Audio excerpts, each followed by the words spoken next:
Welcome, Aaron. Welcome to Level Table. And thanks for having me. You and I have been friends for a few years, had a lot of barbecue.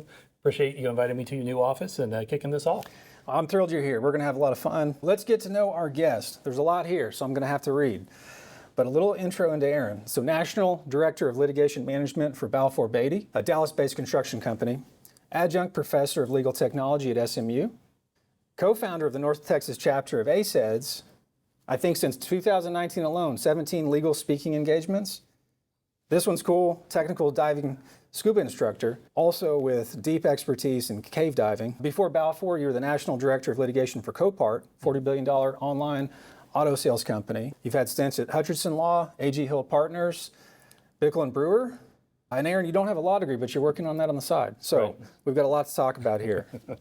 Looking forward to it. So first question, let's start with the hottest topic right now, artificial intelligence. So you manage cases for Balfour, and you're certified by MIT in AI. Yeah. And machine learning. So how are you using it presently? Yeah, first of all, let me start. Balfour Beatty, it's easy to think of it as a Texas company because we're all over, especially Dallas with all of our cranes and building buildings. In fact, right across the street, one of our big projects.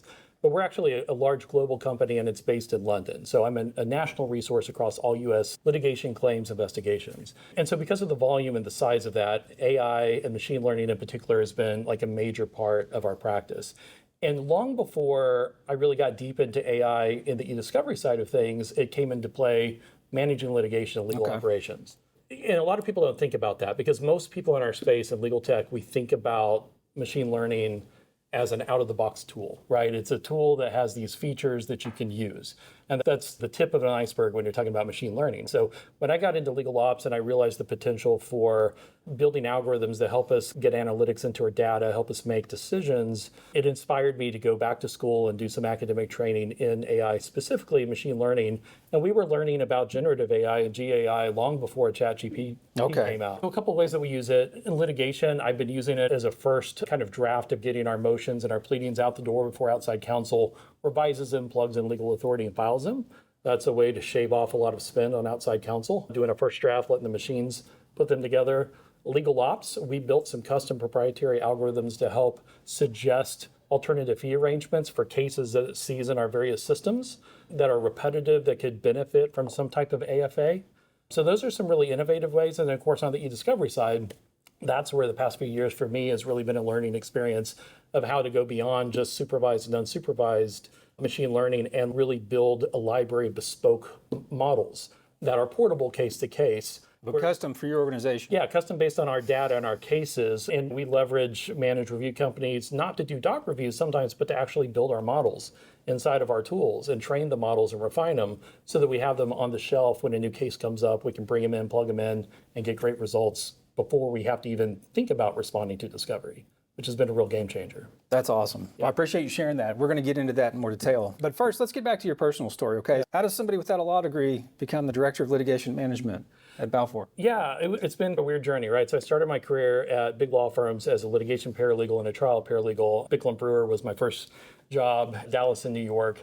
Got a lot of trial experience, traveling the world, traveling the country, doing these high-value, high-profile cases.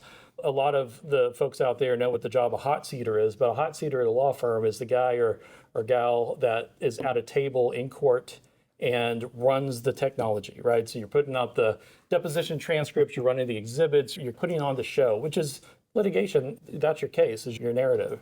So it's a lot of pressure. You're in the hot seat. You're in the hot seat, hence the name, right? And I learned a lot of skills in that position about operating under pressure, about civil procedure, about process, trial, about evidence, and about the effectiveness of telling a good story, and about knowing your good facts and bad facts, and all that lined up to where I moved in-house working for companies. And my first big in-house job was at Copart, which is the world's largest automotive technology company. They moved from California to Texas and hired me as a senior litigation paralegal.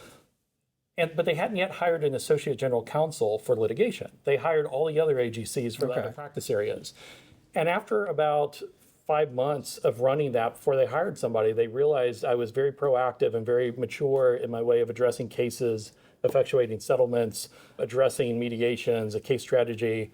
And they gave me the opportunity to run the department. So they took that job off the table, promoted me, and put me into a position which is a little touchy, right? Because there's a lot of paralegals like myself and non-attorneys that you've got to deal with UPL, unauthorized practice of law concerns.